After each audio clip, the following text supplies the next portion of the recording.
right, y'all, Afropunk Live came out the gate swinging this summer with not one but two new locations to host their in-person festivals. We're talking Miami and Minneapolis. Now, hundreds gathered in sunny South Florida to kick off the festivities with some of their favorite Afro-Caribbean and Afro-Latin artists. A group organizers say needs to be highlighted. So Afropunk during the pandemic gained a lot of lessons from our audience across the entire diaspora online. And it was that we needed to really celebrate our people in its entirety. And so this one in particular was about reaching out to and celebrating our Afro-Latin and Afro-Caribbean community members and coming to a place where they congregate and they live and literally just giving them the platform to one, just express themselves and then just have fun. We actually don't have anything for Black, Afro, Caribbean, South Americans, Central Americans. Nothing that's really just for us.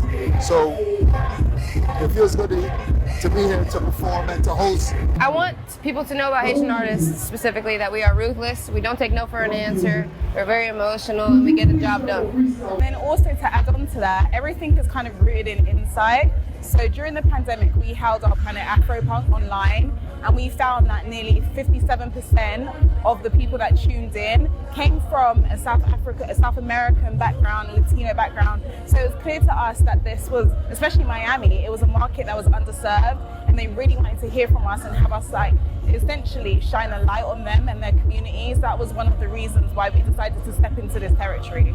And as you can see, it's really well received. Now, one of the artists who participated in Afropunk Live last year was Toronto native Ebony.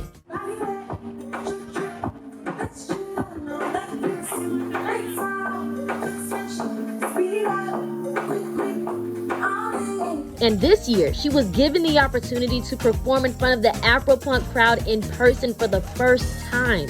An experience she says is still hard to believe. I mean, coming from Toronto and performing on the stage last year for the live stream, honestly, I just looked at it as a blessing because coming all the way from Canada, I was like, to be able to at least say I was a part of Afropunk was a big deal. And then now actually being able to hit the main stage and be a part of the whole thing for real and be also the live stream, it's really exciting, honestly.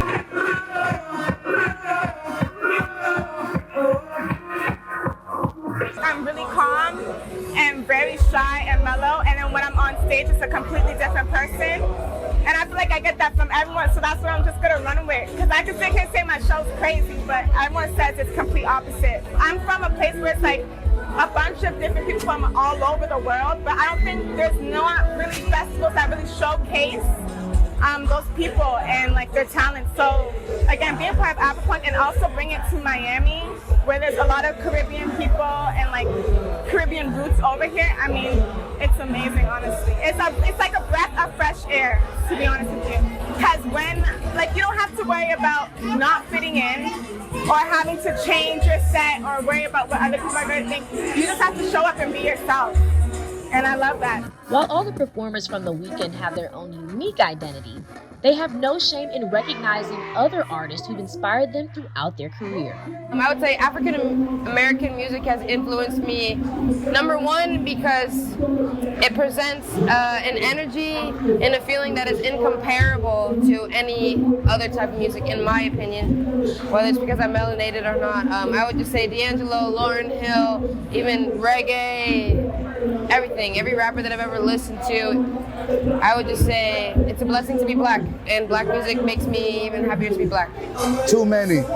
From a kid listening to Sam Cooke, Otis Redding, Nat King Cole, to Bob Marley, to Peter Tosh, all the way up to Rakim and Eric B, KRS One, Public Enemy, straight up to JT Money, who from Carroll City,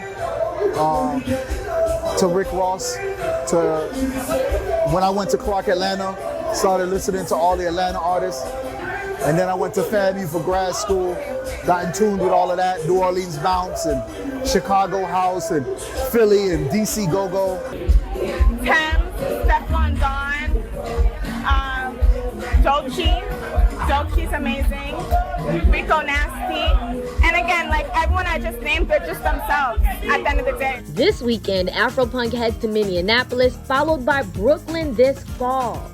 And if organizers are thinking of adding more cities into the mix, well, hey, here's one suggestion. Afropunk should go to Tampa, Florida, for sure. There's a lot of talent in Florida, specifically Tampa. And I would say there's a lot of slept-on artists that I feel like could definitely burn the Afropunk stage down. Show.